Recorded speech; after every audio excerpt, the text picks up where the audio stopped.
Bonsoir mes très chères dames, Shavua Tov, j'espère que le Shabbat s'est bien passé pour vous. Ah, le Shabbat, qu'est-ce qu'on ferait sans le Shabbat? C'est toujours ma question de Motzei Shabbat. Qu'est-ce qu'on ferait sans le Shabbat?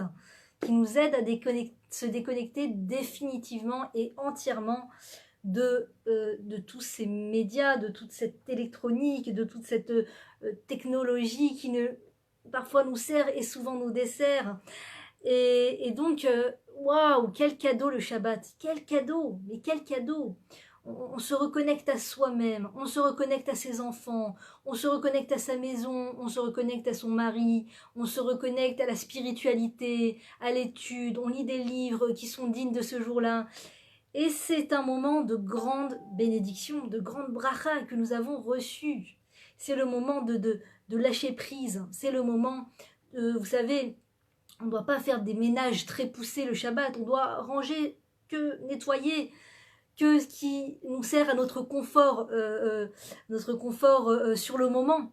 Mais on ne va pas se mettre à faire le ménage de la cuisine, et il y a des choses qui sont mouktsé, qu'on n'a pas le droit de toucher. Donc vraiment, c'est un grand lâcher-prise le Shabbat. C'est le moment, le Créateur a mis comme ingrédients à l'intérieur du Shabbat, dans les lois du Shabbat, pour celle et celui qui l'étudie et qui respecte les lois avec minutie, c'est tous les ingrédients, surtout en cette génération, vraiment on le ressent, tous les ingrédients pour aider la cellule familiale à se construire.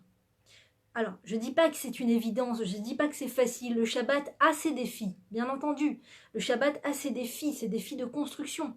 On se retrouve, l'homme et la femme, tout d'un coup sans téléphone, tout d'un coup sans mail, tout d'un coup sans cigarette, sans narguilé, sans chacun complétera la phrase à sa sauce, sans toutes ces choses qui viennent nous compenser dans la journée, dans la semaine, qui viennent compenser nos stress, nos dépendances, etc. Et tout d'un coup, donc, on se retrouve face à face l'un avec l'autre, avec les enfants. Il y a le repas à servir, il y a la table à faire, il y a les enfants à habiller, tout ça. Donc il y a plein de choses, il y a des défis, je ne dis pas le contraire. Mais pour celle qui saura le voir, pour celle qui saura se servir de ce moment à bon escient, pour celle qui saura comprendre que le Shabbat, certes, est un défi pour toutes les familles du peuple juif, mais c'est aussi un grand moment de construction, c'est une grande perche pour nous, les familles juives, de pouvoir se construire dans cette grande, comment dire, ce grand vent, cette grande tempête qu'il y a à l'extérieur de ces réseaux sociaux et toute cette tempête des médias et tout ça, tout ce à quoi on doit faire face en cette génération, c'est vraiment une grande perche pour nous aider à être dans un cocon de sainteté, un cocon de construction, que aucune mauvaise influence ne vienne nous déranger pour pouvoir construire sa cellule familiale. Donc le Shabbat, c'est vraiment le ciment de la famille et on doit en faire bon escient, si Dieu veut. On doit en faire bon escient. Ça veut dire quoi faire bon escient? Déjà ne pas fuir aux quatre coins du monde, ne pas chercher tout le temps la présence des autres de façon illimitée. On peut tout à fait recevoir des invités le Shabbat, faire ce qui s'appelle la mitzvah de Achnasat Ochim, mais il faut savoir qu'il y a des Shabbats où on va rester seul avec son mari et ses enfants. C'est voulu, c'est une bonne chose. Et on ne doit pas courir après les invitations des copains, des copines, des couples, Ouais, mon mari m'a dit que il n'y a pas longtemps, merci pour les partages les filles, merci beaucoup, c'est très très gentil.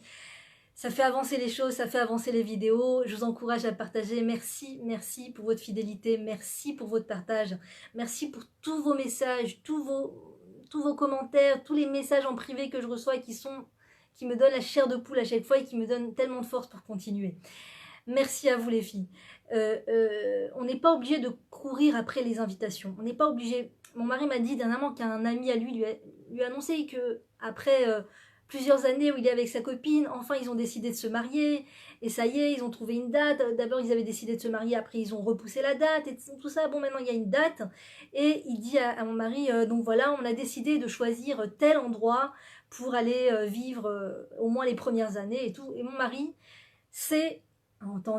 a eu entendu des témoignages à ses oreilles que dans cet endroit spécifiquement, il y a une agglomération de jeunes couples francophones très soudés, hein, les uns chez les autres en permanence, et malheureusement de cela découlent malheureusement des problèmes de construction, des divorces précoces, des problèmes de fidélité, des problèmes de construction de couple, etc. Mon mari a entendu toutes ces choses-là et il entend son ami lui dire je vais aller habiter là-bas. Il lui a dit tu vas habiter où tu veux, mais pas là-bas. Et pas les premières années du mariage. Il te faut un endroit où tu es avec ta femme, où vous vous construisez et vous ne cherchez pas sans arrêt la proximité avec les voisins, avec les copains, avec vas-y on s'invite et on s'invite, parce que ça ne permet pas la construction du couple. Le couple, il a besoin de se retrouver, de souffler, de se tourner l'un vers l'autre. Parce que si on est toujours tourné, soit et son mari vers les copains, vers les voisins, vers les amis, vers la famille, tout le temps en permanence, vers les enfants aussi bien sûr, eh bien à quel moment on se retrouve face à face pour discuter entre nous? À quel moment? Et puis quand on est tout le temps en compagnie de gens, d'autres personnes que dans le couple, quand on est tout le temps avec des couples d'amis, eh bien ça fait qu'on a tout le temps les pensées qui vont vers ses amis. Et la Torah est très claire dessus. Elle nous dit c'est très très important d'avoir les idées propres, les idées claires et de ne se concentrer uniquement que sur ce que l'on fait. Quand on prie, d'être uniquement concentré sur la prière. Tout oublier. Ne pas penser aux choses qui nous prennent la tête en ce moment. Même des mitzvot qu'on voudrait réaliser. Tout sortir de notre esprit au maximum. Et se concentrer uniquement sur les mots qu'on prononce dans la tefila. Et en l'occurrence, quand on est affairé à construire son couple, affairé à construire sa famille, quand on est en intimité avec son mari, quand on discute avec son mari, c'est important d'avoir les idées propres, l'esprit clair et de n'être tourné que vers son mari, de n'avoir les idées que vers son mari, de ne penser qu'à son mari. Et pareil pour le mari, qui ne pense qu'à sa femme. Quand on est ensemble, qu'on discute, qu'on est ensemble, qu'on passe un moment ensemble, c'est important d'être concentré que l'un sur l'autre. Et quand on est très en contact avec des autres personnes, très en contact avec des amis, de façon très proche avec des amis, les restaurants, les sorties, les vacances des fois, etc., eh bien on a l'esprit plein de ses amis. Le mari de ma copine qui a fait une blague, oh quelle blague, oh qu'est-ce qui m'a fait rire, oh qu'est-ce qui m'a fait rire. Oui mais là tu es avec ton mari, donc essaye de te concentrer sur ton mari. La femme de mon copain, ah qu'est-ce qu'elle a une belle robe, ah qu'est-ce qu'elle était bien coiffée, ah j'adore ses bijoux, ah j'adore ses vêtements, ah ses enfants, comment ils parlent, comment ils ça. Et du coup on a l'esprit plein de ces autres gens. Et on ne peut pas se construire. C'est difficile. Vous savez, le fait de discuter, c'est une sorte de toucher. C'est un peu comme toucher. On peut toucher avec les mains, on peut toucher avec un câlin à quelqu'un, lui faire la bise, et on peut toucher avec les mots. Quand on échange des mots avec une personne, c'est comme un toucher. Donc quand une femme va échanger des mots avec un homme, c'est comme un toucher entre eux. C'est comme un contact. On va dire contact, c'est plus clair et plus démonstratif, c'est un contact. Donc quand, en tant que femme mariée, je vais avoir des échanges verbaux avec le mari de ma copine, avec ce copain qui est venu avec nous en vacances, avec ce monsieur qui est venu chez nous pour le Shabbat. Je peux tout à fait être courtoise. Je peux tout à fait, on dit, ça s'appelle en hébreu derer eretz. Derer eretz, ça veut dire la politesse. C'est une chose très importante. Je peux être polie. Mais je peux aussi dans l'intimité, dans l'échange amical, dans l'échange, et ça c'est déjà autre chose. On est déjà plus dans le derech eretz, on n'est plus dans la politesse, on est déjà dans l'amitié, dans l'échange d'intériorité, le partage de mon intériorité. Je m'ouvre à toi pour te raconter qui je suis, qu'est-ce que je fais, qu'est-ce que j'aime dans la vie. Et ça c'est un contact. C'est un contact. Et donc quand j'ai ce contact verbal, vous me direz c'est rien, c'est que verbal, c'est pas physique.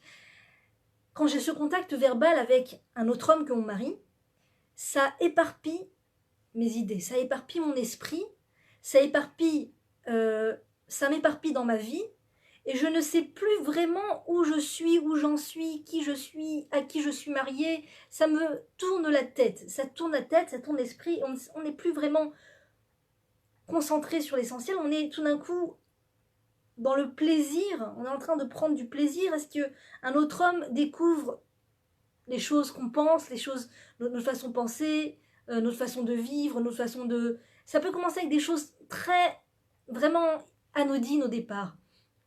Ah, tu utilises ce lait? Ah ouais, moi aussi j'adore ce lait. Ah, il n'y a pas mieux que ce lait. Et où tu l'as trouvé? Et quel prix? Ah, ce prix-là. Ah ouais, et tu utilises quoi comme farine? Ah ouais, moi aussi j'ai lu ça. J'utilise cette farine. Ah bon, mais comment ça se fait? Pas tout le monde utilise cette farine. Bah parce que j'ai lu tel livre. Ah, toi t'as lu ce livre. Et moi aussi j'ai lu ce livre. Et il est pas génial. Ah, il est génial. Et cet auteur, elle est géniale. Et ça et ça.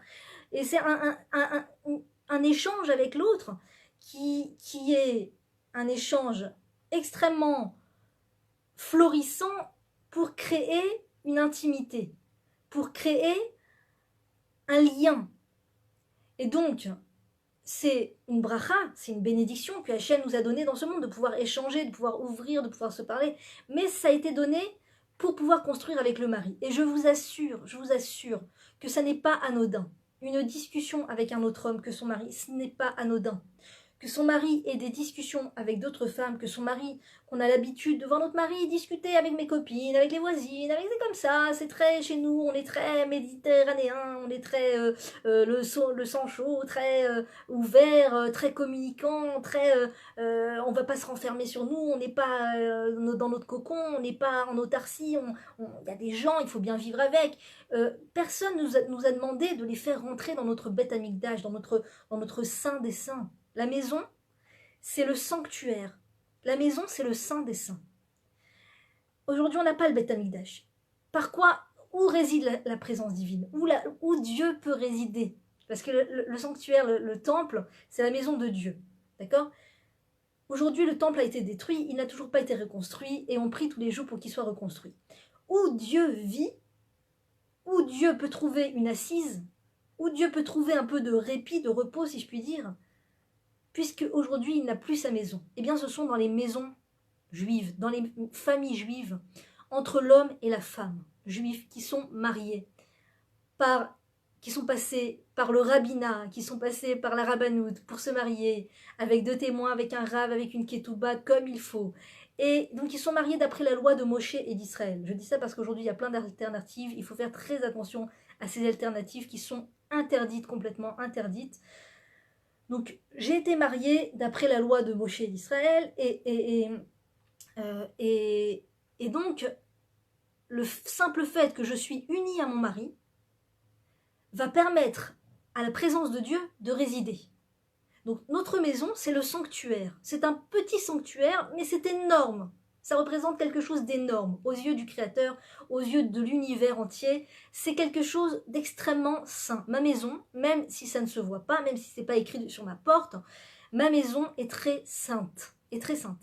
Le lien qu'il y a entre moi et mon mari, c'est quelque chose de très cher, de très saint, de très qu'il faut extrêmement, extrêmement protéger. Protéger de toutes les mauvaises influences extérieures. Et toute personne qui laisse rentrer chez elle, que ce soit des médias, que ce soit des personnes, des choses, des objets, qui laissent rentrer ces choses-là chez elle, qui ne sont pas des choses de sainteté, qui sont des choses impures, d'accord? Ça peut être une copine, des fois faire rentrer une copine quand son mari est à la maison, c'est une situation d'impureté. C'est une situation qui n'est pas forcément très, très pudique, très... Mon mari est dans la maison, je fais rentrer une amie, il y a quelque chose, il y a une électricité, mon mari n'est plus lui-même, il n'est plus naturel, il y a une femme dans la maison, peut-être que cette femme est même vêtue de façon à attirer le regard, elle s'adresse à mon mari, tout ça, donc il y a quelque chose qui se crée.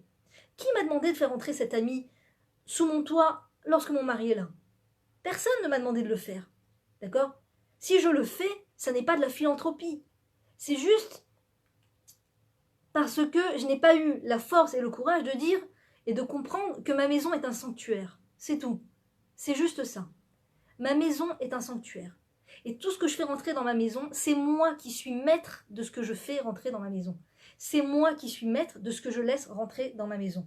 Et s'il y a des choses qui rentrent sous ma maison, sous mon toit, et que je sens avec mon cœur de femme juive que ça pose un problème dans mon couple, que ça pose un problème dans l'éducation de mes enfants, j'ai le devoir, en tant que femme juive, d'en parler à mon mari. J'ai le devoir de me battre contre cette mauvaise influence. J'ai le devoir de sortir cette influence à l'extérieur, cette mauvaise influence à l'extérieur. La femme juive a ce rôle, a cette capacité, a ce don, ça s'appelle Bina Yetera, cette intelligence supplémentaire vis-à-vis du mari, vis-à-vis de l'homme, cette intelligence extrêmement affinée qui sent, qui a un vrai radar, qui ressent les choses. Est-ce que ça influe en bien sur mes enfants ou pas? Parce qu'il n'y a pas de choses neutres. Il n'y a pas de choses neutres. Est-ce que ces gens qui rentrent chez nous, c'est un ciment pour moi et mon mari? Quand ils s'en vont de chez notre maison, est-ce que moi et mon mari, on est encore plus proches, on est encore plus dans la construction, dans le rapprochement des esprits? Ou bien est-ce qu'on est encore plus distant parce que mon mari vient d'avoir une très grande discussion passionnante avec le mari de ma copine et ma copine qui était là aussi, qui était là pour parler. Et moi, je viens d'avoir une discussion passionnante avec le mari de l'autre copine ou la copine et tout ça. Donc, on vient d'avoir des discussions passionnantes qui ont pris tout notre esprit. Et une fois ces gens dehors, on est un peu comme on a l'esprit ailleurs, comme si qu'on a voyagé quelque part d'autre et puis on ne sait plus vraiment où on est et puis ils sont partis et puis oh quelle discussion incroyable on a eue et oh ces chaussures qu'elle avait et oh ça, on a l'esprit ailleurs. Ça c'est des choses que la femme ressent. Et on dit que les femmes juives, c'est grâce aux femmes juives que la Géoula viendra. C'est grâce aux femmes juives en Égypte que le peuple juif a été délivré d'Égypte. C'est grâce aux femmes juives, parce qu'elles étaient sensibles à la pureté et à l'impureté, et elles se battaient contre l'impureté. Elles se battaient pour donner des noms juifs à leurs enfants. Elles se battaient pour garder la langue hébreu. Elles se battaient pour continuer à garder quelque chose de leur couple, malgré que le mari était vraiment croulé sous le poids de l'esclavage et du travail et de ce mauvais paro, de ce méchant qui maltraitait tous les juifs et qui les amenuisait à se sentir des moins que rien et qui les amoindrissait. Et tout ça, la femme juive, elle a continué de croire en son mari et de lui montrer qu'il était beau, qu'il était capable de lui donner des petits poissons, d'aller pêcher des petits poissons pour lui ramener dans les champs et de continuer d'avoir un lien avec son mari malgré tout l'esclavage. Et elles ont, malgré le fait que Pharaon a décidé de tuer tous les mâles juifs, eh bien elles ont décidé de continuer d'avoir un lien avec leur mari pour pouvoir amener des enfants juifs au monde, pour ne pas donner raison à ce mécréant. Donc c'est par les femmes juives que la délivrance en Égypte a eu lieu, et on nous dit dans la Torah que c'est aussi par le mérite des femmes juives que la délivrance dans les temps futurs aura lieu. La délivrance des temps futurs aura lieu grâce aux femmes tzadkaniyot, grâce aux femmes juives qui sont pieuses, qui ressentent les choses, qui ne sont pas hermétiques à la spiritualité, à la Torah, qui ne sont pas hermétiques à la sainteté, mais au contraire qui la recherchent de tout leur cœur et qui sont idéalistes au point de croire en le fait que notre maison peut être un sanctuaire de sainteté. Il va l'être. Il va l'être. Il y a peut-être plein de choses à changer, il y a peut-être plein de choses à sortir de notre maison, il y a peut-être plein de choses à changer, il y a peut-être des choses, peut-être que les enfants doivent changer d'école pour qu'ils aient encore plus une éducation religieuse et juive et toranique, peut-être que je dois pousser mon mari à étudier un peu plus la Torah parce que, à part le travail et les copains, eh bien ça serait bien qu'il rentre un peu de Torah aussi dans son emploi du temps, peut-être que j'aimerais aussi, moi, rendre ma cuisine plus cachère, peut-être que j'aimerais m'entourer de meilleures influences, d'influences plus spirituelles et plus toraniques, au lieu de lire des romans qui servent à rien, qui empêchent la construction spirituelle et la construction du couple et toute construction dans ce monde. Eh bien j'aimerais bien lire des livres d'éthique juifs qui vont m'élever vers le haut. Oui, il y a peut-être plein de choses à changer dans ma vie, mais le simple fait que j'y crois, le simple fait que je suis tournée vers cet idéal et que j'y crois et que je ne lâche pas l'affaire, que je continue d'y croire et que je continue de me battre pour y arriver, ça c'est un très bon signe, c'est une très bonne nouvelle et ça certifie déjà la réussite. Déjà la réussite est certifiée du fait que la femme juive a les yeux tournés vers le Créateur, vers le repentir, vers le fait de vouloir tirer sa maison vers le haut tout simplement. Le fait de vouloir tirer ses enfants vers le haut, le fait de vouloir tirer son mari vers le haut. Le simple fait que la femme a cette volonté, a cette intention, même si elle se sent loin de cela, c'est déjà une très bonne nouvelle en soi, parce que maintenant elle sait quoi demander. Une femme qui ne sait pas, qui ne veut pas, qui n'est pas intéressée par ça, ou qui, pire que tout, a du dédain pour la spiritualité, pour la Torah, a toujours une voix, un mot de cynisme envers la Torah, envers l'avancée toranique, envers l'étude, envers les rabbinim, toujours un mot cynique. Oui, mais c'est trop, oui, mais c'est des bourreaux, oui, mais c'est ça, et cela, qui va chercher toujours la petite bête dans la Torah et tout ça. Ça, c'est problématique. Sur ça, il faut faire attention de ne pas tomber dans ce piège. Il faut faire attention de ne pas tomber dans ce piège, de rester avec l'esprit pur et avec une croyance et une émouna envers le Créateur, envers la Torah, envers la véracité de la Torah, envers la véracité des étudiants, des enseignants en Torah, des Talmidei Chachamim. Et déjà, c'est la base, et d'avoir l'esprit qui se tourne vers ces choses-là. Parce que la femme a été dotée d'une énergie intérieure positive à vouloir évoluer. La femme est propre au fait de chercher l'évolution. Et c'est des fois ce qui va créer entre elle et son mari, des fois des étincelles. Ça va peut-être faire des étincelles entre elle et son mari. Elle va peut-être avoir une tendance à avoir toujours le verre à moitié vide. Et ce qui ne va pas, et ce qui manque. Et c'est sa nature. C'est sa nature. C'est comme ça qu'elle a été créée. Elle voit le manque. Elle voit le manque. Alors, si elle se nourrit, malheureusement, de mauvaises influences, elle va compenser ce manque, combler ce manque, elle va chercher à faire évoluer, mais pas forcément vers la bonne adresse. Pas forcément vers la bonne adresse. Des fois même vers la mauvaise adresse. Mais en tout cas, elle est pleine de cette volonté d'évoluer et de faire évoluer sa famille avec elle. Elle ne supporte pas le stagnement, elle ne supporte pas la régression, elle ne supporte pas le manque quel qu'il soit. Ça peut être un manque qu'elle va voir chez son mari, ça peut être un manque qu'elle va voir dans sa maison, un manque qu'elle va voir au niveau de ses revenus, un manque qu'elle va voir au niveau de ses enfants. Elle ne supporte pas le manque et elle fera tout ce qui est dans son pouvoir pour faire évoluer ce manque, pour combler ce manque. Et en l'occurrence, si elle est bien influencée, si elle se tourne vers les bonnes sources, quand je dis les bonnes sources, c'est les cours de Torah. Il y en a énormément sur Internet, Baruch Hashem. Il y a des livres extraordinaires. Et moi, je crois que je ne vous parle pas suffisamment de ce livre extraordinaire. Et chaque fois que je le lis, le Shabbat, Toda Lael, chaque fois que je le lis le Shabbat, je me dis, je ne leur ai pas suffisamment parlé de ce livre. Le livre de la Paracha, ça s'appelle, en 5 tomes, les 5 livres de la Torah. Et ça a été écrit par le Rav Eliaou Hassan. Je pense que c'est en vente dans toutes les librairies juives, peut-être même sur Internet, très certainement. C'est un livre de commentaires sur la paracha de la semaine. Donc chaque semaine, on a une paracha, et chaque semaine, il y a des commentaires sur cette paracha, et il rapporte des histoires, des phrases, des choses très faciles à lire, très simples à lire. Je pense que toutes les maisons juives au monde doivent avoir ce livre, en tout cas francophone, parce que c'est en français. Le livre de la paracha, les 5 tomes. C'est un investissement extraordinaire. C'est un livre d'un côté très facile d'accès. Parce qu'il y a des histoires, plein d'histoires sur des gens, des personnes, des personnages qui ont vécu auparavant, qui vivent maintenant. Plein d'histoires. Un florilège d'histoires extraordinaires qui ont toujours un petit rapport, un petit lien, des fois plus, des fois moins, mais en tout cas, ça a toujours un rapport avec la paracha. Et c'est formidable, et ça remet sur le droit chemin. Ça réaiguille sur le droit chemin, sur vers quoi l'esprit d'une personne juive doit être tourné.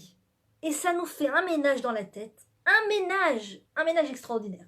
Voilà, il y a plein de livres de Torah, il y a plein de livres d'éthique juive, il y a plein de livres. Mais moi, ce livre, ça fait, Toda Lael, ça va faire 7-8 ans que je l'ai à la maison, 7-8 ans que je le lis le Shabbat. Il y a eu des Shabbats où j'ai pas eu le temps de le lire, il y a eu des Shabbats où j'ai lu autre chose peut-être, mais en tout cas, là, Baruch Hashem, je m'y suis remise et je ne m'en lasse pas, Et on a le temps, au fil de l'année, d'oublier l'histoire, et puis un an après, parce que ça prend un an à lire les 5 tomes, donc un an après, tu retrouves les histoires et tu les relis avec autant de plaisir, et c'est des choses que quand tu fermes le livre, tu es réaiguillé sur la bonne marche à suivre. Tu es réaiguillé sur ce que le Créateur attend de toi. Parce que la vie la guerre dans laquelle nous sommes en permanence, cette guerre d'influence, les bonnes influences contre les mauvaises influences, est très très forte, ne serait-ce que sur Facebook et sur les réseaux sociaux, et partout, il y a toujours des influences qui vont nous tirer vers le bas spirituellement, il va toujours y avoir des phrases qu'on va entendre, des choses qu'on va voir, qui vont nous tirer vers le bas spirituellement, et il faut une encre qui nous ramène au bon endroit, qui nous ramène, qui nous fait sortir de ce mouvement, de descendre vers le bas pour remonter vers le haut spirituellement. Et donc une femme juive doit avoir ses yeux tournés, son esprit tourné vers le renforcement spirituel, vers l'étude de la Torah, vers les cours de Torah, vers une influence positive, constructive pour une femme juive, pour pouvoir savoir le bon chemin, pour pouvoir connaître le bon chemin, pour que cette volonté d'évolution intérieure soit utilisée à bon escient et ne soit pas jetée en vrac, ou ne serve pas à une mauvaise influence carrément. La femme veut des choses, donc quand elle ne sait pas la valeur des choses, quand elle ne sait pas l'importance des choses, eh bien, par exemple, elle va donner l'idée à son mari, je sais pas, là, j'ai envie de partir, je sens que j'ai besoin de bouger, j'ai besoin de voir du monde, du pays, viens, on part en Amérique, viens, on part en Suisse, viens, on part en Afrique, viens, on part là. Et c'est pas forcément une bonne influence pour son mari et ses enfants. Un juif n'a pas besoin d'aller dans des endroits comme ça, reculés du monde. Un juif a besoin d'être à sa place en Eretz Israël, en terre d'Israël. En terre d'Israël. Et si la femme ne connaît pas la valeur de la terre d'Israël, si la femme ne connaît pas l'importance le mérite que c'est d'être en terre d'Israël, donc cette envie de vouloir bouger, de vouloir changer, de vouloir voir autre chose, ce manque des fois qu'on ressent intérieurement, va être comblé par des choses négatives, va pousser la famille à aller dans des endroits où on ne nous a pas forcément demandé d'aller. Et si la femme se renforce sur l'importance d'être géographiquement placée en Israël, eh bien elle va utiliser ses forces de vouloir bouger, de vouloir voir des choses, à venir en Israël. Tout d'un coup, cette volonté de bouger, de faire quelque chose, de changer quelque chose à sa vie, va se transformer en une influence positive pour elle et son mari et ses enfants. Si elle comprend, par exemple, elle étudie sur l'importance du Shabbat, d'accord ?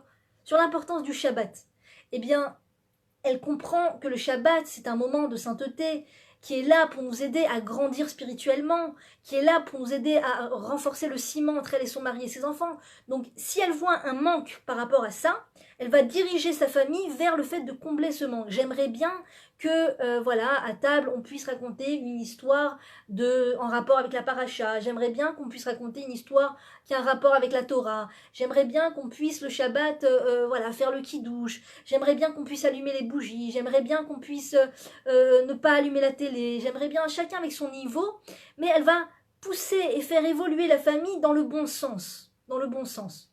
Et si elle n'est pas bien influencée, eh bien elle peut avoir d'un coup des envies comme ça, des envies comme ça de dire à son mari ouais, j'en ai marre, il faut qu'on bouge, viens le Shabbat, on fait quelque chose, viens le samedi, on bouge, il faut qu'on sorte, il faut aller, viens on prend la voiture, viens on va là-bas, j'ai envie de bouger, j'ai envie de voir du monde. Et donc elle va pousser sa famille vers une évolution mais négative, c'est-à-dire spirituellement parlant une régression, parce que un être juif ne stagne pas, c'est où il avance ou il recule, où il est dans une dynamique d'avancer sur le bon chemin, ou il est dans une dynamique malheureusement de régresser, d'aller vers le bas.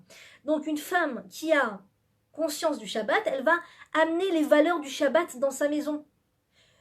Une femme qui prend conscience de la pudeur, et qui, d'abord, avant tout, se l'approprie à elle, et se renforce sur ça, et agit, et met en pratique la loi, et vraiment prend à cœur les lois de la pudeur, eh bien elle va amener sa famille, son mari, ses enfants, sa famille, sa cellule familiale, son sanctuaire donc, vers plus de pudeur.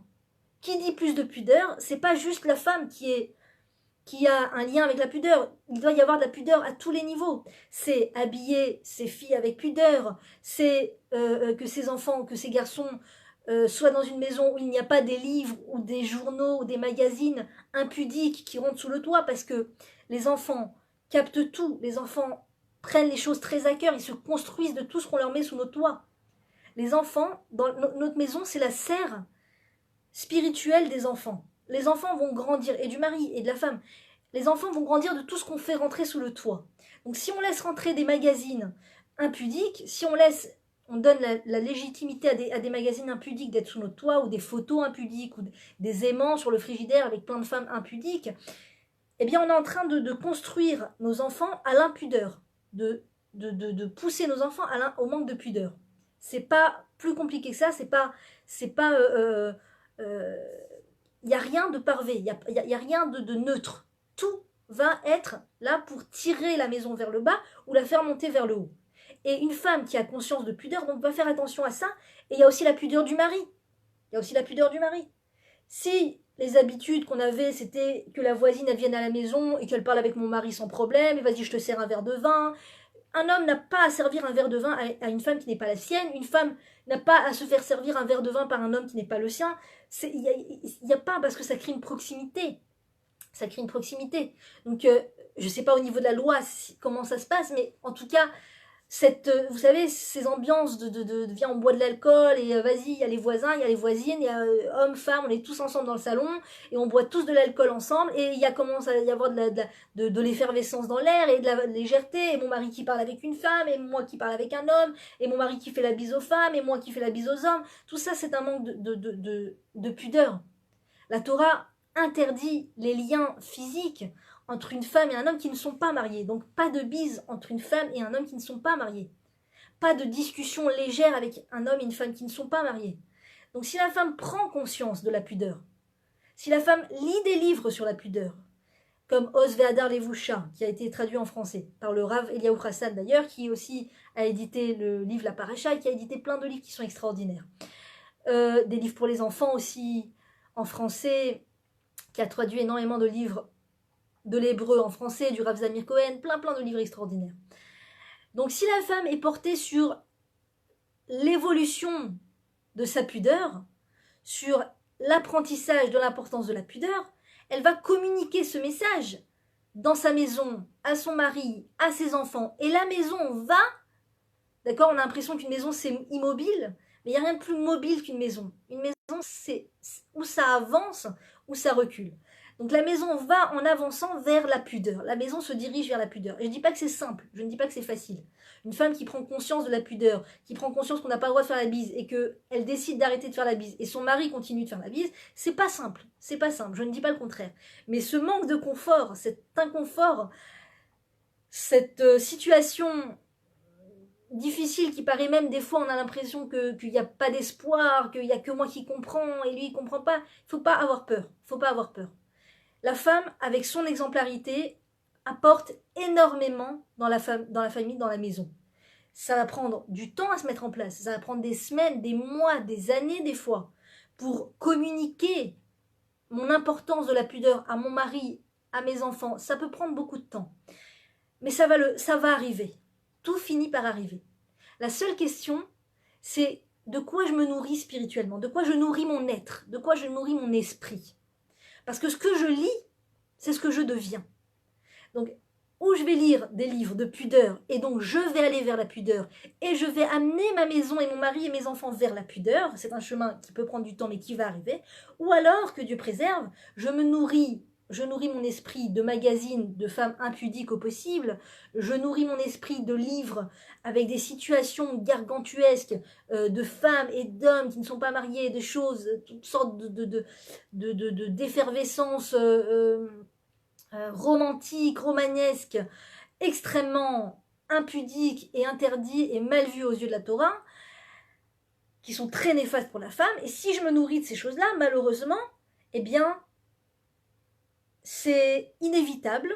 La maison va aller vers le bas.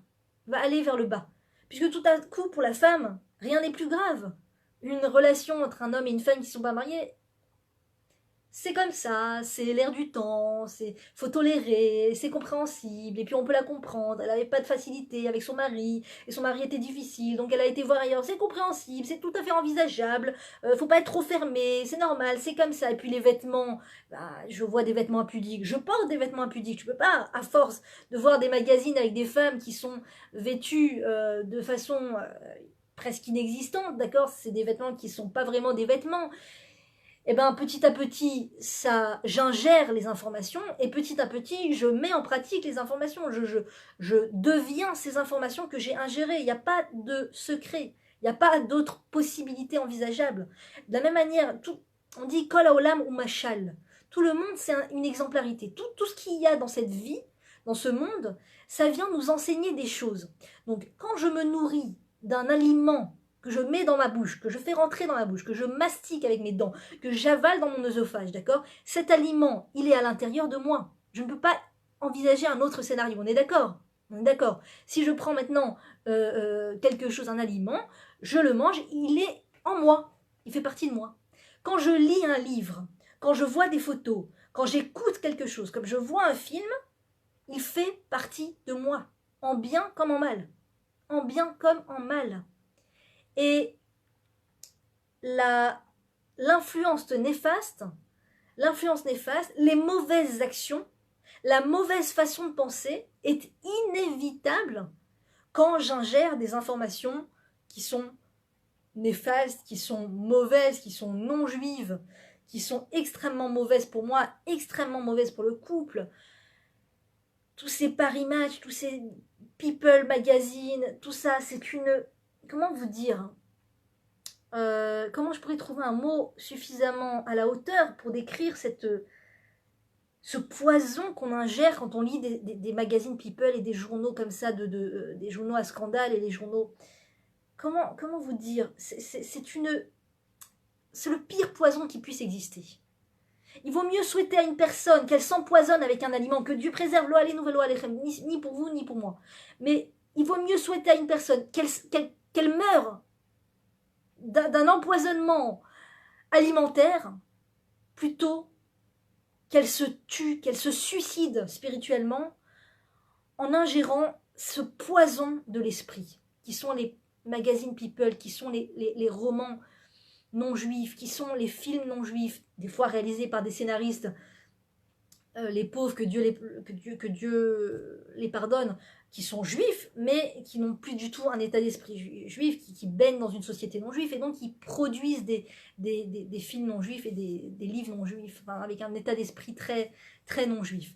Donc l'état d'esprit très non juif, c'est une femme qui a un esprit cynique sur son mari, sur ses enfants. C'est une femme qui ne voit pas le mal à faire rentrer toutes sortes de mauvaises influences sous son toit, qui ne voit pas le mal à être légère d'esprit, qui ne voit pas de mal à petit à petit aller vers ce suicide spirituel.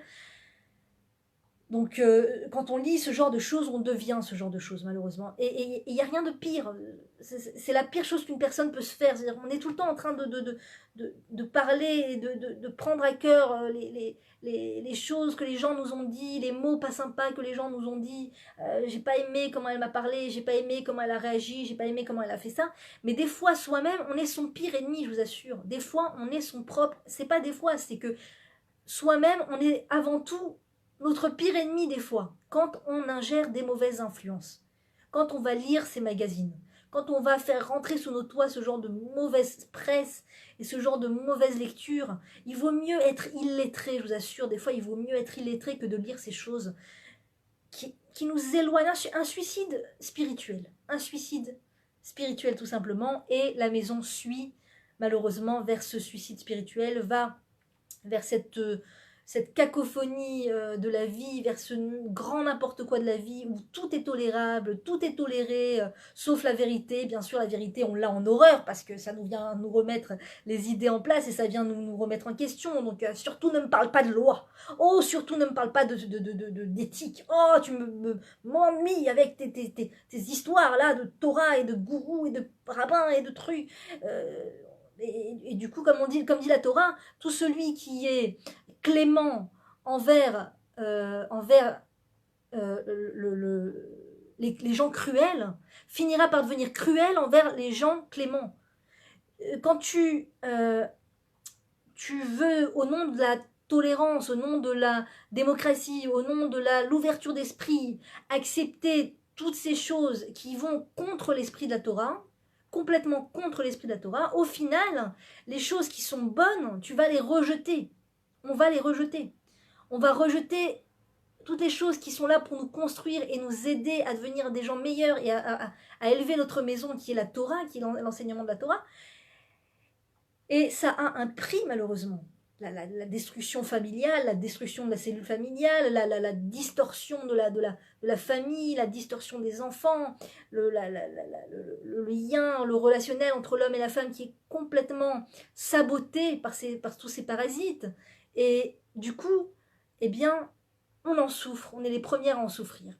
Donc, le meilleur médicament, la meilleure prévention, pour ne pas se diriger vers cette adresse qui est très dangereuse, c'est de se créer autour de soi une atmosphère, se créer autour de soi un cocon de bonnes influences juives, toraniques, de Torah, de bonnes influences de spiritualité, cours de Torah, livres de Torah, livres juifs, livres d'éthique.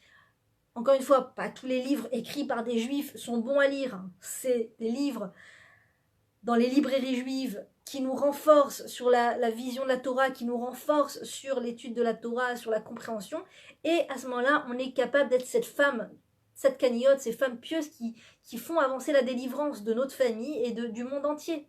Du monde entier, quand une famille juive réussit à éviter ces pièges-là de la mauvaise influence, c'est tout l'univers qui s'en retrouve avec des bienfaits, c'est tout l'univers qui s'en retrouve bonifié. Parce que ça a des effets, comme on dit, l'effet papillon, le battement d'une aile d'un papillon a un effet, peut créer un tsunami à l'autre bout du monde. C'est un dicton, je ne sais pas de quelle origine.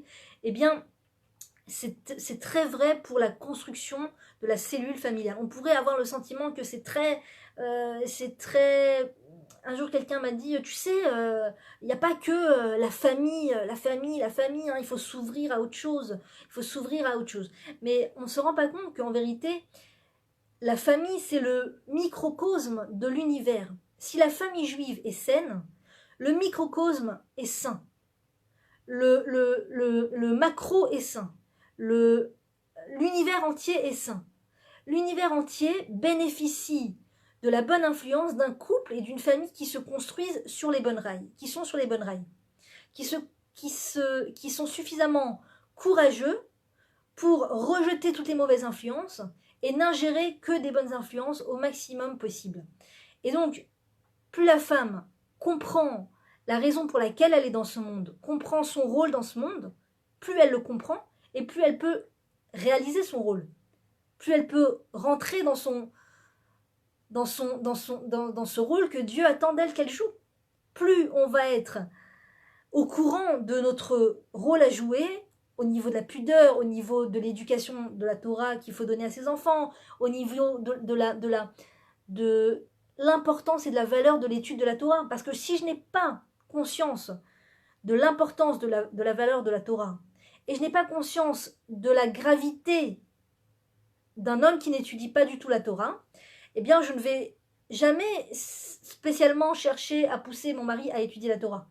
Je vais pousser mon mari à m'acheter des chaussures, je vais pousser mon mari à nous réserver des vacances, je vais pousser mon mari à acheter une nouvelle voiture, je vais pousser mon mari à changer d'écran, je vais pousser mon mari à acheter la nouvelle machine qui fait du pain, je vais pousser mon mari à acheter des nouveaux tapis, je vais pousser mon mari à acheter le nouveau robot, mais au final, toutes ces choses-là, est-ce qu'elles construisent la famille? Est-ce qu'elles amènent la famille vers une construction? Ou est-ce qu'au contraire, elles ne rendent pas elles n'alourdissent pas la famille avec ce trop plein de matérialisme et trop plein d'égocentrisme et de tourner vers soi et tout ça? Si on n'a pas conscience de l'importance d'un homme qui étudie la Torah, on ne va jamais le pousser à étudier la Torah. On ne va jamais utiliser ces moments où on a l'occasion de demander quelque chose à son mari, où on a l'occasion de parler d'un sujet, pour pousser son mari d'aller dans le sens du renforcement spirituel. Donc une femme, pour pouvoir réussir à pousser son mari vers le renforcement spirituel, elle doit avant tout se renforcer spirituellement. Et plus elle se renforce spirituellement, au niveau de l'étude, au niveau de la lecture, il ne faut pas se mettre le stress. Maintenant, si on a des enfants en bas âge, on ne doit pas être stressé et frustré de ne pas avoir lu plein de livres de Torah et de ne pas avoir étudié plein de Torah. Ce n'est pas notre rôle. Le rôle de la femme, ce n'est pas l'étude de la Torah. Le rôle de la femme, c'est de s'occuper de ses enfants. Mais pour pouvoir s'occuper des enfants avec l'esprit serein, il faut que sa maison et sa famille soient sur des bons rails. Parce que si on a l'esprit sans arrêt inquiet de voir que sa maison fonce dans le mur, on n'a pas la sérénité de s'occuper de ses enfants. Et donc, pour pouvoir arriver à cette sérénité, il faut de l'étude de la Torah pour la femme. Il faut de l'étude de la foi, l'étude de la croyance en le Créateur, en toutes les promesses que le Créateur nous fait dans la Torah. Bechukotai, c'est la paracha de cette semaine. Si vous allez dans mes lois, eh bien vous aurez telle et telle et telle et telle et telle bénédiction, et je serai avec vous, et je vous ramènerai de l'exil vers la terre d'Israël, et je vous donnerai tous ces mérites et toutes ces bénédictions, et la pluie, et la parnassa, et tout. Et si vous n'allez pas d'après mes lois, telle et telle et telle et telle malédiction tomberont sur vous. Et ce sont des malédictions terribles, qu'on n'ait plus à vivre ces malédictions. Mais vous serez poursuivis par le bruit d'une feuille. Le bruit d'une feuille vous effrayera. Le bruit d'une vent dans une feuille, vous croirez que c'est des soldats qui courent derrière vous pour vous tuer. Et vous aurez peur et vous serez mortifiés, vous serez apeurés, vous vivrez dans la peur et vous vivrez en dehors de vos terres et je ne serai pas avec vous et vous n'aurez pas la bénédiction et vous serez mangés par d'autres peuples et vous mangerez, que Dieu préserve la chair de vos enfants. Ça, c'est toujours la phrase qui me donne des frissons. Et donc, toutes ces choses-là, il faut se renforcer dans la foi, se renforcer dans la émouna, des paroles du Créateur, qu'on a tout intérêt à aller dans ses voies, on a tout intérêt à étudier la Torah. On ne peut pas, qui s'appelle en hébreu l'Izrom. L'Izrom, ça veut dire je coule, je suis cool avec la vie. Ce qui vient, je prends, je suis cool, je vague, je vogue sur les vagues, ce qui vient à moi, je prends, je suis. Ça s'appelle être cool face à la vie. On ne peut pas être cool face à la vie parce que on finit par prendre une direction. Il n'y a pas de je suis cool, j'accepte tout, ouais, la télé, ouais, quelques magazines, ça va, c'est pas la fin du monde, c'est pas... bon, alors, quelques livres, bon, allez, on fait rentrer des gens à la maison, bon, allez, on fait rentrer toutes sortes de personnes à la maison, bon, ça va, je suis cool. À la fin, il faut comprendre, à la fin, il y a des découlés, des dérivés de ça. Il y a tout le temps quelque chose qui dérive de nos actions. On ne peut pas agir sans jamais qu'il y ait de répercussions. Il y a toujours des répercussions. Et on nous dit dans la Torah, qui est l'homme intelligent? Celui qui voit ce qui va découler de ses actions. Celui qui voit déjà à l'avance, avant d'agir, avant de dire une phrase, avant de demander à son mari quelque chose, pourquoi je demande ça? Qu'est-ce qui va arriver de ça? Qu'est-ce qui va découler de ça? Est-ce que ça vaut le coup que j'utilise maintenant mon énergie et mon temps et tout ça à demander à mon mari encore un nouveau robot qui fait des trucs? Est-ce qu'il vaut mieux pas que je demande? Parce que de toute façon, c'est la nature de la femme de demander des choses à l'homme. C'est la nature de l'homme d'être à l'écoute de la femme. C'est la nature de l'homme de vouloir à un moment faire... Bon, qu'est-ce que tu veux? Il y a quelque chose que tu voudrais? Quelque chose... Et si on utilise cette perche pour soi-même, pour de la matérialité et tout, c'est une invitation perdue. Et si on utilise cette occasion pour dire à son mari, tu sais ce qui me ferait le plus, vraiment, qui me tient le plus à cœur, c'est vraiment que tu puisses avoir un cours de Torah qui revient tous les jours, au moins 1 heure de Torah, au moins, chacun avec son niveau, au moins 1 fois par semaine, un cours de Torah. Vraiment, c'est ce qui me tient le plus à cœur, je t'assure. Baruch Hashem, on a tout ce qu'il faut, voilà, on a du pain, on a du lait, on a ce qu'il faut, on a des enfants, bonne santé, Baruch Hashem. Une chose qui me tient à cœur, voilà, juste va étudier la Torah. Va étudier la Torah. Ah, mais tu veux pas le nouvel aspirateur, tu veux pas... Non, je te demande une chose. Va étudier la Torah. C'est tout ce que je te demande. Ça veut pas dire que le mari va le faire sur le moment. Ça veut pas dire qu'il va nous écouter sur le moment, parce que acheter un robot, acheter une machine, acheter un truc à sa femme, ça demande un investissement financier, mais aller étudier 1 heure de Torah, c'est vraiment un investissement, c'est vraiment, comment dire, donner de sa vie, c'est donner de sa vie. Donc donner de son argent, c'est plus facile que donner de sa vie, donner de son temps. Le temps, c'est de l'argent, on le dit d'ailleurs, mais donner de son temps, c'est vraiment, ça coûte énormément à la personne. Donc c'est pas sûr que l'homme réussit à mettre ça en pratique. C'est pas sûr que s'il ne connaît pas l'importance de la Torah, s'il ne sait pas la bracha et la bénédiction que ça peut avoir dans sa vie, en tant que père, en tant qu'homme, en tant que comme juif, c'est pas sûr qu'il réussisse tout de suite à aller étudier la Torah. Mais au moins, il a entendu la demande de sa femme. Il sait ce que sa femme désire au plus profond de son cœur. Il sait que si un jour il veut faire plaisir à sa femme, il sait ce qu'il lui reste à faire. Il sait ce qu'il lui reste à faire. Si une femme répète du matin au soir à son mari, je veux partir à New York pour faire les soldes, pour acheter des Gucci, j'en peux plus, je veux mes chaussures Gucci, je veux mes lunettes Gucci, comme la fille dans la vidéo, et j'ai vu, elle avait les super Gucci, et je veux les Gucci. Il sait que le jour où il veut faire plaisir à sa femme, bah c'est l'envoyer en Amérique, acheter des Gucci. D'accord. Donc, chacune finira par accéder à ce qu'elle veut. La question, c'est quel est sa leitmotiv? Quel est son leitmotiv? Quelle est l'adresse vers laquelle elle se dirige? Parce que quand tu veux les Gucci, c'est toi, c'est ton instinct animal qui est servi. Mais quand tu veux l'étude de la Torah de ton mari, c'est ton instinct très élevé qui s'exprime. C'est le niveau divin qui est à l'intérieur de soi qui s'exprime. Et quand c'est le divin qui est à l'intérieur de la femme qui s'exprime, là on est sur le bon chemin. Là on est sur la bonne route. Là on se dirige vers le bon chemin. Là, même si ça prend le temps que ça doit prendre, l'évolution spirituelle va arriver. Le Shabbat va ressembler de plus en plus à un Shabbat. La famille va ressembler de plus en plus à une famille, va se souder de plus en plus. C'est simple, il n'y a pas de meilleur investissement que la Torah. Il n'y a pas de meilleur investissement que les mitzvot et la Torah. Il n'y a pas de meilleur, je ne sais pas comment vous expliquer pour vous convaincre, pour acheter le produit. Il n'y a pas de meilleur investissement que l'étude de la Torah, que la recherche de faire entrer la Torah dans sa maison. Le Créateur, il peut tout faire pour nous. Il peut tout faire pour nous. Mais la question, c'est quelle place on lui laisse? Quelle place on laisse au Créateur dans notre vie?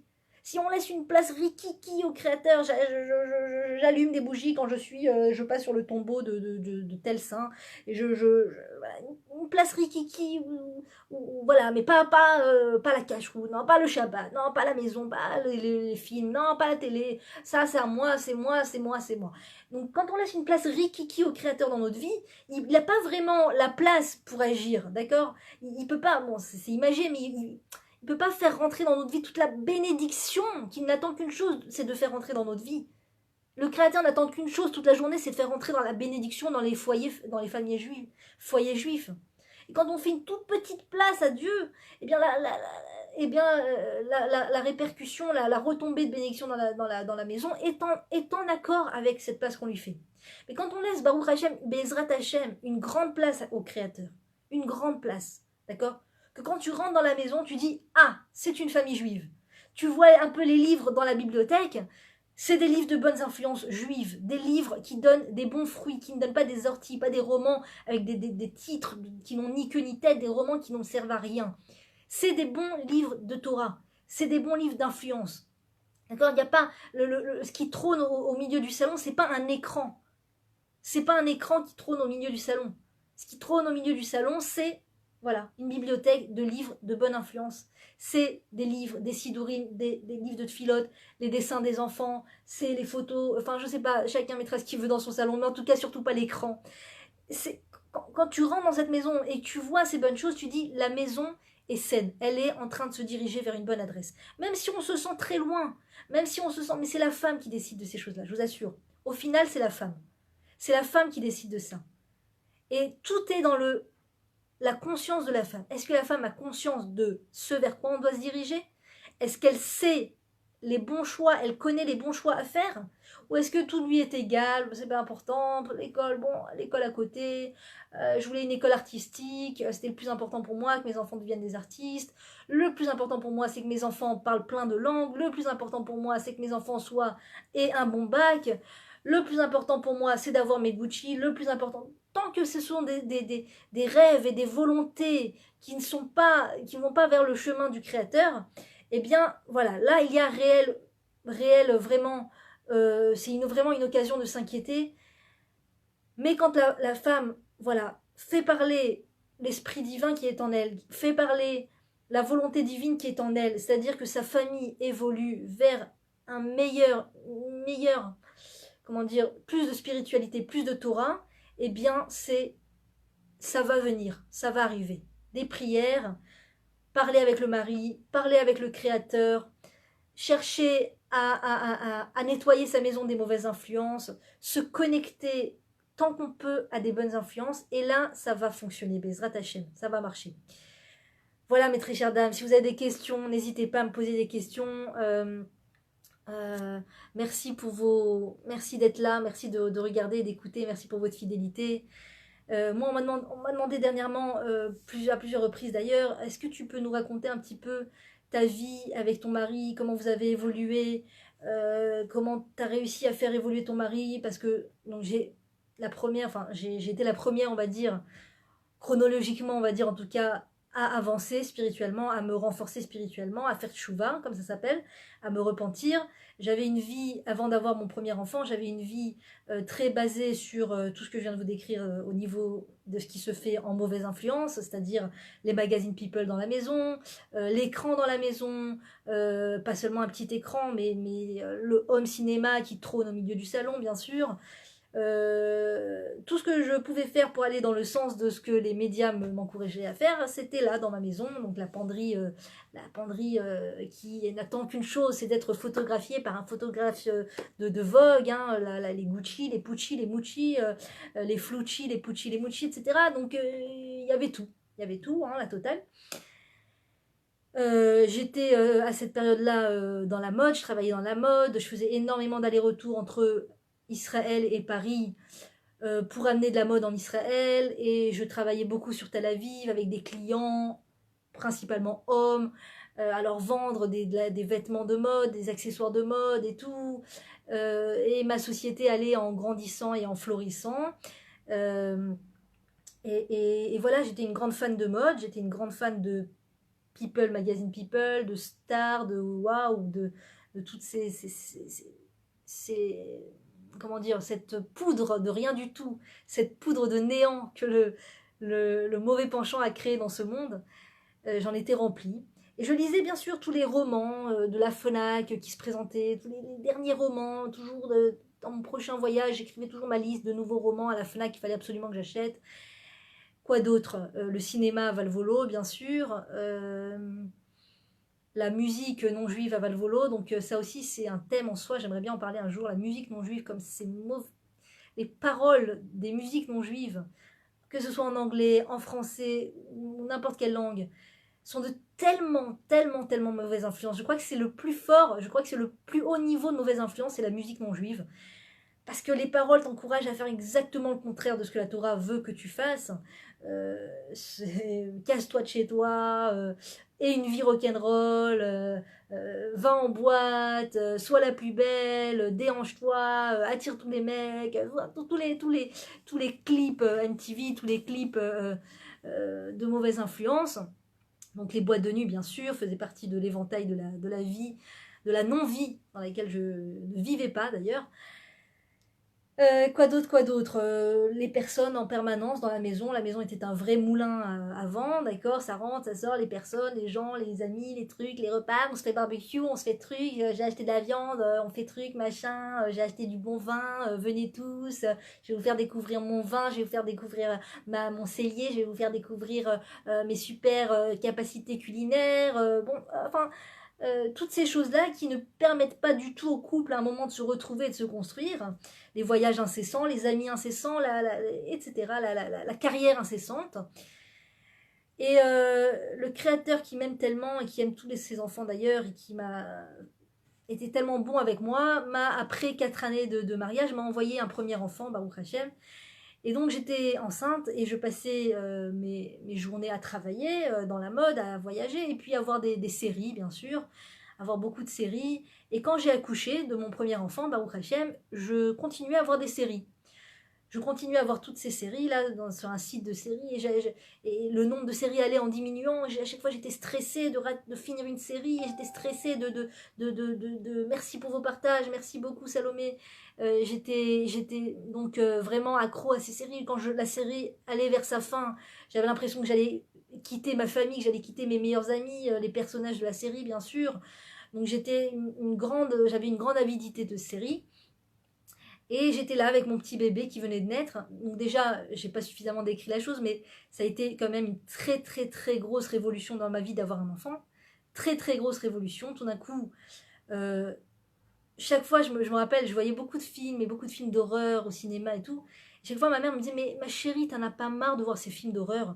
Ça, tu tu vas devenir effrayé, tu auras du mal à dormir, ça va te faire de la panique dans le cœur. Pourquoi tu vois ces films d'horreur?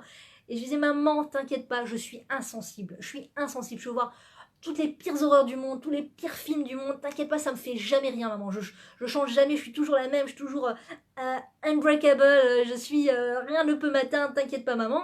Et dès que j'ai accouché, Baruch Hashem, je suis devenue extrêmement, extrêmement sensible. Extrêmement sensible. Et c'est comme si que tous ces films d'horreur, toutes ces informations du midi et du 20h que j'avais vues à la télé et tout revenait à mon esprit tout d'un coup. Et j'étais très très sensible. Tout venait me sensibiliser. Le fait d'avoir un tout petit bout de chair dans les mains qui dépend de moi, qui dépend de mon bon vouloir, de quand est-ce que je l'allaite, quand est-ce que je me réveille la nuit, il dépend de moi tout d'un coup, cette responsabilité énorme, énorme, énorme sur les épaules, m'a tout d'un coup rendue très sensible. Et donc je suis devenue, quand je voyais les informations de Marie rentrer à la maison, bien sûr, la normalité de chez nous, c'était la télé 24h/24 en fond sonore, en permanence, donc pas possibilité de communiquer. Tous les repas télé, donc les repas télé, les plateaux télé, il n'y a pas de plateau, il n'y a pas de repas à deux face à face. C'est toujours plateau télé, plateau télé, plateau télé. Et donc je me retrouve face aux informations et j'entends des choses qu'auparavant j'entendais qui me faisaient de la peine, qui me faisaient du mal. Mais là, c'était devenu carrément insoutenable. Des histoires, que Dieu préserve, des enfants qui ont été embêtés par des fous. Et ça devenait insoutenable et je me mettais à pleurer à chaudes larmes. J'ai imaginé que ça pouvait arriver à mon enfant. Enfin, j'avais un lien associatif très très très difficile puisque maintenant j'étais devenue maman et donc j'en pouvais plus de sensibilité. Et je me souviens, j'ai appelé une thérapeute extraordinaire, Aviva Azan, qui m'a beaucoup aidée à plusieurs moments de ma vie. Et je l'appelle, je lui dis voilà Aviva, je viens d'accoucher, je suis dans un état horrible, j'ai des pensées très angoissantes par rapport à mon bébé, je suis très sensible, tout me fait pleurer, j'en peux plus. Elle me dit je vais te poser 2 questions et en fonction de tes 2 réponses, je vais oui te faire une thérapie par téléphone ou pas. Est-ce que tu regardes les informations? Je dis bah oui, la base, je regarde les informations bien sûr. Est-ce que tu sors de temps en temps prendre l'air? Ben non, non, pas du tout. J'arrive pas à trouver du temps pour sortir prendre l'air. Je suis tout le temps en train d'allaiter ou mon bébé dort, donc je peux pas sortir. J'arrive pas à m'organiser pour sortir. Il me dit donc ça sert à rien. Je peux t'aider autant que tu veux par téléphone. On peut faire une séance, tout ce que tu veux. Ça n'aidera en rien parce que tu n'iras pas mieux. Si tu continues de voir les informations qui sont d'une tellement mauvaise... Elle n'a pas dit tout ça, mais aujourd'hui je comprends. Les informations qui sont d'une tellement mauvaise influence, qui viennent nous stresser, nous mettre des mauvaises idées dans la tête, nous rendre apeurés. C'est ça la malédiction que dans la Torah nous parle. Tu as peur du bruit, du froissement d'une feuille, tellement tu es apeuré, tellement on t'a mis d'idées terribles dans la tête. Donc voilà, les informations, tu prends pas l'air. Donc c'est sûr que tu ne pourras pas aller tu n'iras pas en allant mieux. Donc j'ai raccroché le téléphone, ça a été un gros boost pour moi. J'ai décidé, je me suis dit comment je vais expliquer à mon mari que je ne veux plus voir les informations, c'est bizarre, il va prendre ça pour une folle, il va prendre pour une folle. Mais je lui ai dit, voilà, je peux plus, je supporte plus les informations, je peux plus les voir, il faut qu'on voit autre chose et tout. Bon, depuis ce jour-là, Baruch Hashem, ça va faire 10 ans, je n'ai plus vu une information depuis, sauf quand je vais au restaurant et que malencontreusement, il y a des informations qui sont allumées, alors je passe et je suis médusée devant... Et mon mari me dit, mais c'est pas possible, tu sais pas te retenir. Mais je dis, mais ça accroche les yeux tellement, ces informations-là. Et donc, mais sinon, Baruch Hashem, plus d'informations chez moi, comme ça, de mon libre arbitre. Et est-ce que je prends l'air depuis pas beaucoup plus, mais mais en tout cas, il n'y a plus les informations pour me stresser, donc déjà, c'est énorme. Oui, au niveau du fait de prendre l'air, oui, je prends beaucoup plus l'air du fait que quand je fais ma hitbo des doutes, je sors dehors pour parler à Dieu, c'est une grande bouffée d'air. Donc oui, en ce sens-là, oui, ce que je n'avais pas avant. Et ça a été vraiment un mieux-être dans ma vie, un grand, grand, grand mieux-être dans ma vie de me mettre à parler à Dieu, de me mettre à parler au Créateur. Mais ça a été beaucoup plus tard dans mon avancée spirituelle. J'ai sauté vraiment du coq à l'œuf. Donc ensuite, qu'est-ce qui s'est passé? Je voyais donc ces fameuses séries qui me faisaient beaucoup de mal sur Internet jusqu'à que je suis arrivée à la dernière série. Je n'avais plus rien à voir. Et autant vous dire que la dernière série, c'était vraiment celle que j'avais laissée pour la fin parce qu'elle avait un titre fétide, horrible, tellement tellement grossier que je me disais, je vais pas voir ça, ça se fait pas, je vais pas voir ça, mais c'est le titre, il est grossier et tout. Et finalement, quand il n'y avait plus rien, je l'ai quand même vu. Alors, autant vous dire que l'histoire était encore plus grossière que le titre lui-même, donc je ne peux pas vous imaginer le plein de grossièreté que c'était. Et Baruch Hashem, c'était terminé, il n'y avait plus de série à voir. Et je me suis retrouvée toute seule face à mes mauvaises pensées et à mon stress. Et j'ai tapé sur internet mauvaises pensées. Et là, le premier résultat, j'ai cliqué. Et c'était un rabbin avec un chapeau noir, avec un costume noir, qui s'est mis à qui parlait. Et dans ma tête, la première réaction, je me suis dit, qu'est-ce qu'il va pouvoir me dire sur les mauvaises pensées, en quoi un rabbin peut m'aider à avoir des meilleures pensées. Et Baruch Hashem, ça a été le changement de ma vie, ça a été la révolution de ma vie. C'était en fait le Rav Ron Shaya, que Dieu le bénisse, mais il y a plein d'autres rabbinim, chacun avec ce qui lui parle. Moi, ça a été une révolution extraordinaire, le Rav Ron Shaya, du site leava.fr. J'ai vu sa première vidéo. Je n'étais pas du tout habituée à ce genre d'informations. J'étais habituée à des beaux jingles avec des musiques, avec des choses qui accrochent l'œil, et des personnages, et la mode, et la waouh, et la New York City, et tout ça. Et tout d'un coup, hop, une vidéo immobile avec un homme tout en noir qui parle seulement. Euh, Ça a été quand même un gros exercice de changement de paysage. Et ça a été pour mon grand bien parce que j'ai vu la première vidéo et j'avais ici la boule à la gorge, tellement le Rav disait de choses vraies, tellement en 20 minutes il pouvait délivrer d'informations tellement fortes et véridiques et j'étais très très émue de cette première vidéo. J'avais vraiment la boule à la gorge. Je me suis dit, toutes ces années de films, de vidéos, de séries, de romans ne m'ont jamais fait l'effet que ce Rav me fait en quelques minutes de dire la vérité, de parler de Torah. Et donc, bien sûr, j'ai cliqué sur la vidéo précédente, et en fait, la même avidité que j'avais dans les séries, dans les films et tout, je suis passée à la même avidité pour les cours de Torah. Et donc, je regardais cours de Torah, après cours de Torah, après cours de Torah. Mon mari n'était pas là, bien sûr, parce que sinon, je n'aurais jamais osé ouvertement, comme ça, en plein milieu du salon, voir des cours de Torah. Je ne l'avais pas habitué à ça, donc mon mari n'était pas là. Et chaque fois qu'il rentrait, j'avais honte. Je fermais l'ordinateur ou je fermais la petite fenêtre. Et voilà. Parce que j'étais tellement dans une ouverture du cœur, tellement j'étais en train de... C'était fascinant, le chemin intérieur spirituel que j'étais en train de faire. J'étais en train de me reconnecter à mon moi véritable. J'étais en train de me reconnecter au créateur qui était en moi.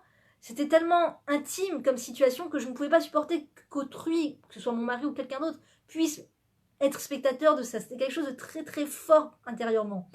Et moi, je suis faite de cette façon que j'aime bien avoir mon lien avec le créateur sans que personne ne sache.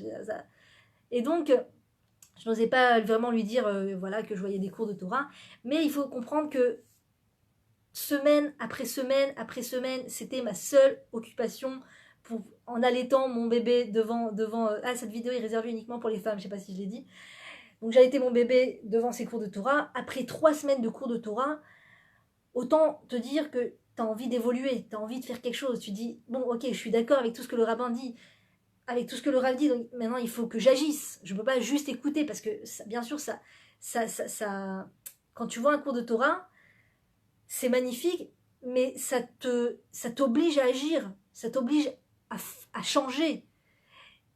Il n'y a pas de Torah neutre, il n'y a pas de cours de Torah, de livres de Torah qui sont neutres. Si tu vois un cours de Torah qui est neutre, si tu lis un livre de Torah qui n'a aucune interaction sur ta vie, qui ne te fait pas évoluer, c'est que c'est pas le bon livre, c'est pas le bon cours. Peut-être il faut et c'est une perte de temps pour soi et pour l'enseignant. Il faut que chaque vidéo de Torah, que chaque livre de Torah ait un impact sur nous. Et il y a un éventail tellement énorme de cours de Torah, de rabbins, de livres, qu'il y en a pour tous les styles de personnes, pour tous les styles de Neshamot. On a tous une âme très précise. Et chaque âme, elle est attirée par un autre enseignement, un autre type d'enseignement, un autre type d'enseignant. Et donc, il n'y a pas de rabbins qui ne sont pas bons et des rabbins qui sont bons. Et tous les rabbins ont leur mot à dire, ont leur influence sur le peuple juif. Et chaque juif doit savoir avec qui étudier. Je parle de rabbins qui sont dignes de ce nom, pas des rabbins réformistes qui se disent rabbins, qui n'ont pas de kippa sur la tête, ou qui ont des contacts physiques avec des femmes, ou qui font pas Shabbat, ou des choses comme ça. Ça, c'est pas des rabbins. Ça, c'est des gourous, pour le coup. Là, je sais pas comment on pourrait dire ça, mais en tout cas, les rabbins, c'est des gens qui ont la crainte du ciel, qui ont la kippa sur la tête, qui ne touchent pas une autre femme que leurs femmes, qui sont pudiques, qui ont une crainte du ciel, ou qui ont une connaissance de la Torah.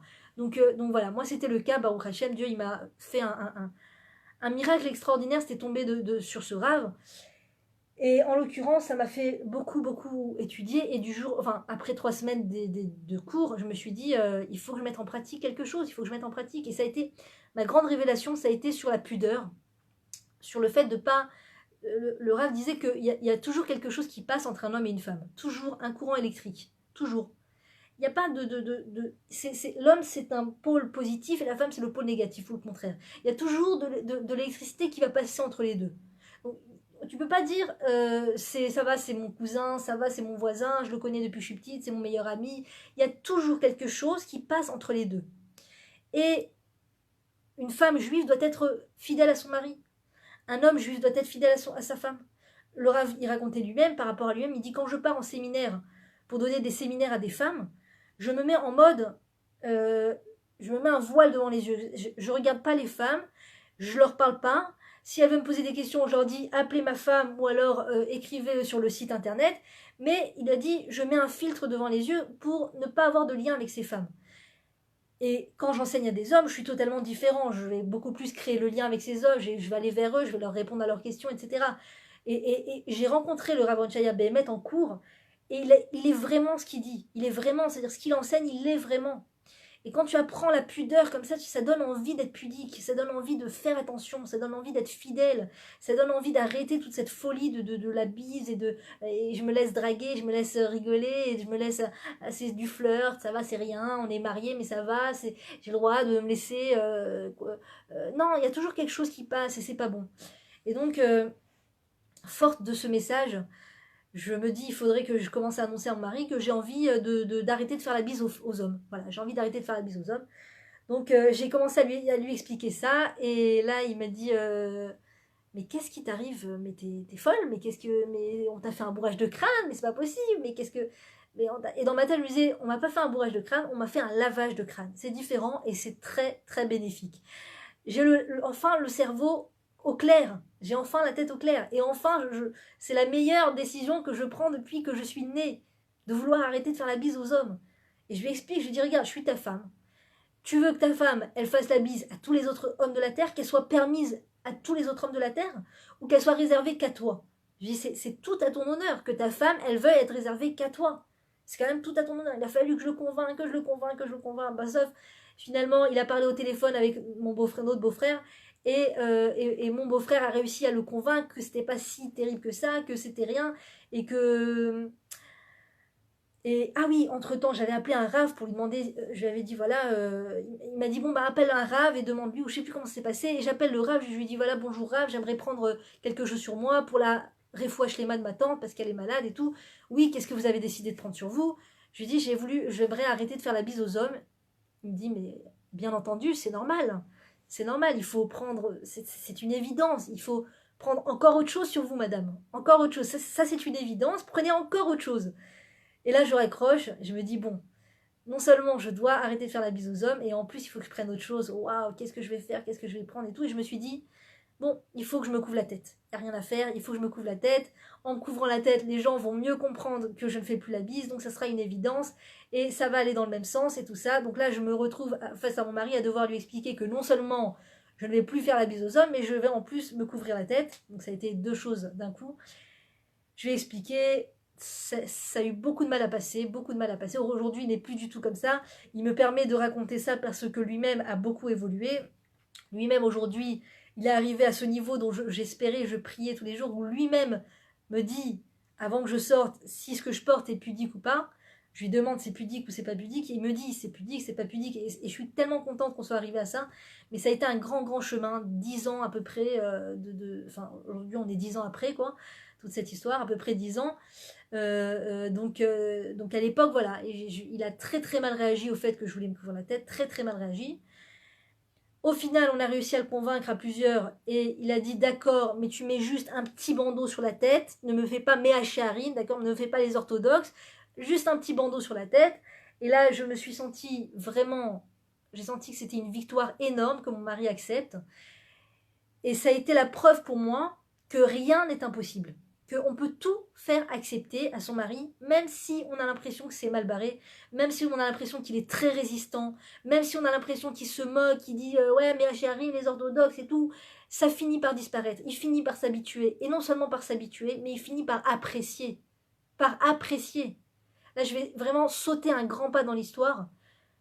Plein d'années après ça, plusieurs années après ça, lui-même m'a dit je préfère tellement une femme mariée qui se couvre la tête plutôt qu'une femme mariée qui a les cheveux non couverts. Il me dit c'est tellement plus normal, tellement plus logique, c'est tellement plus évident. Et je vous assure, on a passé un grand chemin avant qu'il me dise cette phrase.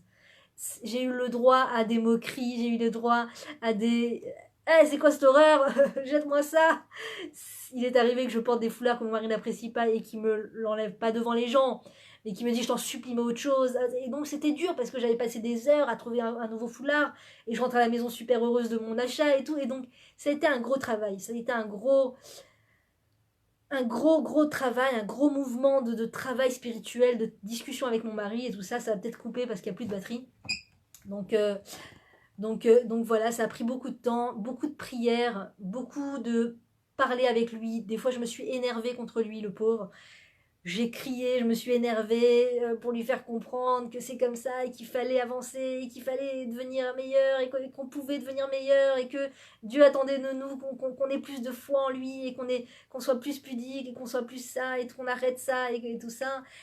Beaucoup de discussions, beaucoup de cris, des fois des pleurs, des fois du silence, beaucoup de prières, énormément de prières devant les bougies, Perek Shira, 40 jours, Hitbo des doutes, parler au Créateur, beaucoup de prières, beaucoup de demandes. Et un jour, j'ai demandé à une rabbinite, je lui ai raconté un peu mon parcours, je lui ai dit, aujourd'hui, Dieu merci, mon mari, il a commencé à évoluer, mais à l'époque, c'était pas du tout le cas, et donc je suis passée par beaucoup de stades, de colère, de m'énerver, de prier, de me taire, de pleurer, de demander, de pas demander, les rapports frontaux, pas les rapports frontaux, et j'ai dit, mais au final, qu'est-ce qui a fait qu'aujourd'hui il a commencé à évoluer? Qu'est-ce qui a fait? C'était quoi l'ingrédient qui a fait qu'on a réussi, il a réussi à évoluer? Elle me dit dans ton cas, il fallait passer par tout ça. Il fallait passer par tout ça. Il fallait qu'il y ait des filotes, il fallait qu'il y ait des parler avec Dieu, il fallait que tu pleures, il fallait que tu t'exprimes, il fallait que tu lui dises, il fallait que tu lui fasses comprendre, il fallait que tu lui proposes de voir un cours de Torah. Tout était légitime pour que vous puissiez avancer ensemble. Et donc, voilà, ça c'est un peu mon chemin. J'ai encore plein de choses à raconter par rapport à ça. Euh, J'avais beaucoup mal au cœur de voir mes enfants hypnotisés devant l'écran. Donc ça c'était vraiment une grosse démarche pour moi de faire sortir cet écran de la maison. Pareil, j'ai fait Perek Shira 40 jours pour faire sortir l'écran de ma maison. Et le 40e jour, mon mari m'a dit je verrais bien un tableau de tel peintre, tel rave qui peint très bien à la place de cet écran. Je sais pas, j'ai eu un flash, là je vois mieux un tableau à la place de cet écran. Et là j'ai dit waouh, waouh, on y est, on avance. On n'a pas fait sortir sur le moment l'écran, mais après quelques jours et tout, j'ai mis en vente l'écran. Ça, il y a quelqu'un qui est venu me chercher, on fait des travaux et ça. Et aujourd'hui, il y a une belle photo d'un rave, du rabbi qui trône au milieu du salon, Baruch Hashem. Rien n'est acquis, hein, rien n'est acquis. Ce que je vous dis, c'est pas acquis. Tous les jours, c'est du travail. Tous les jours, c'est de l'avance, c'est avancé. Tous les jours, c'est des filotes. Tous les jours, c'est mais une remise en question. Mais Baruch Hashem, quand les choses elles prennent un bon chemin, tu comprends que tout valait le coup et que rien n'est, il n'y a pas de désespoir, il n'y a pas de situation désespérée, il n'y a pas de mari qui n'évoluera jamais de la vie. Toute personne juive a une âme au fond de lui, une âme juive. Alors il peut y avoir des écorces, il peut y avoir des grosses écorces, il peut y avoir beaucoup d'écorces, mais quand tu nettoies ces écorces, quand tu déblayes ces écorces, la neshama elle finit toujours par rejaillir.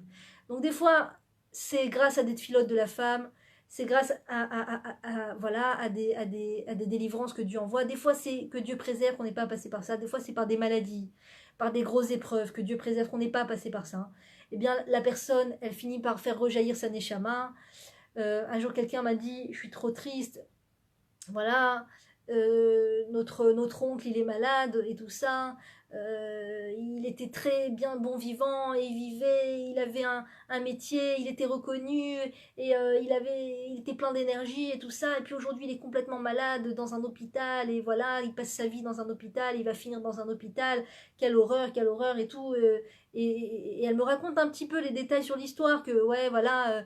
Bon, avant il faisait pas Shabbat, voilà, maintenant il fait Shabbat parce qu'il est dans l'hôpital. Avant il mangeait pas kasher, maintenant il est obligé de manger kasher parce que c'est un hôpital en Israël, kasher. Donc avant, voilà, et avant il avait pas la kippa, maintenant il va absolument mettre la kippa. Avant il parlait que de ça et de choses vraiment de choses non juives.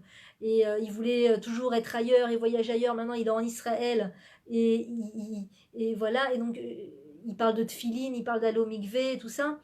Je lui dis, mais tu te rends compte la délivrance que Dieu lui a fait? C'est-à-dire qu'on n'est pas passé par là, que ça aurait été mieux, c'est sûr, s'il avait de lui-même fait tchouva, mais t'imagines les mérites que Dieu est en train de lui donner? Il l'a sauvé de la faute. Il est en train de lui donner plein de mérites. Dans cet hôpital, il fait Shabbat, il mange kasher, il se remet en question, il parle de tefillin, il parle de kippa, les écorces ont été nettoyées, la maladie a nettoyé les écorces. Donc bien sûr qu'on ne veut pas passer par ça. On préfère que l'être fasse une propre remise en question. C'est pour ça que le Créateur lui envoie plein de perches, plein d'invitations, plein de moments où il peut se remettre en question, il peut avancer spirituellement. Et c'est à l'être c'est à la personne qui a le libre arbitre de décider si elle veut prendre ses perches pour évoluer ou si elle veut repousser ses perches, si elle veut repousser ses invitations. Mais il faut savoir que Dieu finit par sa bonté, par sa grande bonté, finit par nous rapprocher de lui. Parce que chaque âme, elle a envie de se rapprocher du Créateur. Donc il n'y a pas de désespoir, il faut prier pour chaque mari et chaque enfant, chaque fils, fille. On peut prier pour tout le monde finira par faire tchouva, Bezrat Hashem. À très bientôt mesdames, et Shavuot Tov, n'hésitez pas à partager.